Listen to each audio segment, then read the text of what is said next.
Donc clair et net, si on fait la moindre implantation bâtie dans cette forêt, eh bien on va condamner cette forêt.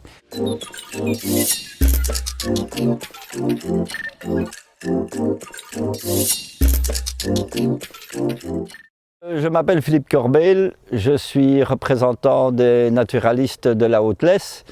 Naturalistes de la Haute-Lesse, on en a 50 ans d'existence. À titre entre guillemets de compétences professionnelles, j'ai une bonne maîtrise de 20 années de gestion de forêts anciennes que l'on qualifie de forêt subnaturelle. Une forêt subnaturelle, qu'est-ce que c'est?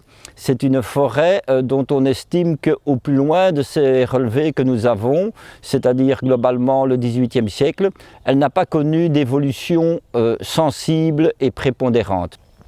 Ces forêts sont en totale régression, elles sont devenues un véritable patrimoine, patrimoine naturel, patrimoine écologique, patrimoine historique. Et donc en ce stade-là, il est fondamental qu'elles soient intégralement préservée. Le bois de l'aéronnerie est vraiment très typique dans son implantation. Elle constitue donc ce que les écologistes, ce que les naturalistes appellent un couloir écologique.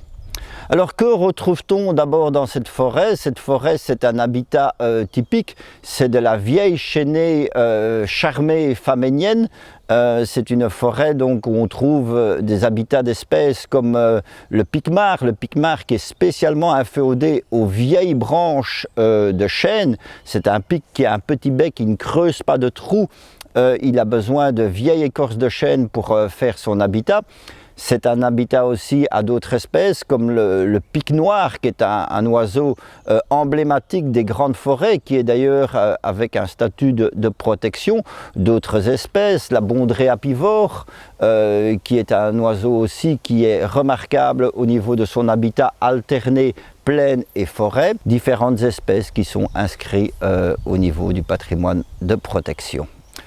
On sait depuis longtemps, et je suis bien placé pour le savoir, que la forêt, les arbres, sans entrer dans des grandes théories, s'interconnectent et constituent une entité qui n'est pas dissociable et qui n'est pas fragmentable.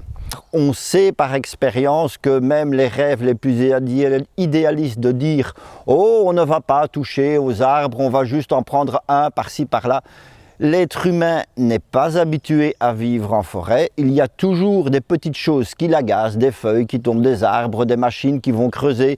Et donc, clair et net, si on fait la moindre implantation bâtie dans cette forêt, eh bien, on va condamner cette forêt.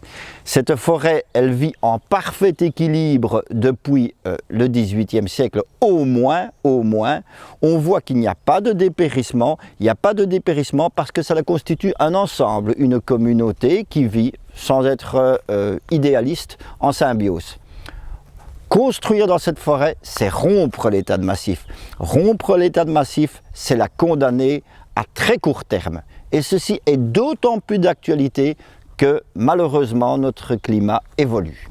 Si le pouvoir politique ne prend pas la pleine perception de cette nécessité de préserver le régime forestier, eh bien il est dans l'erreur.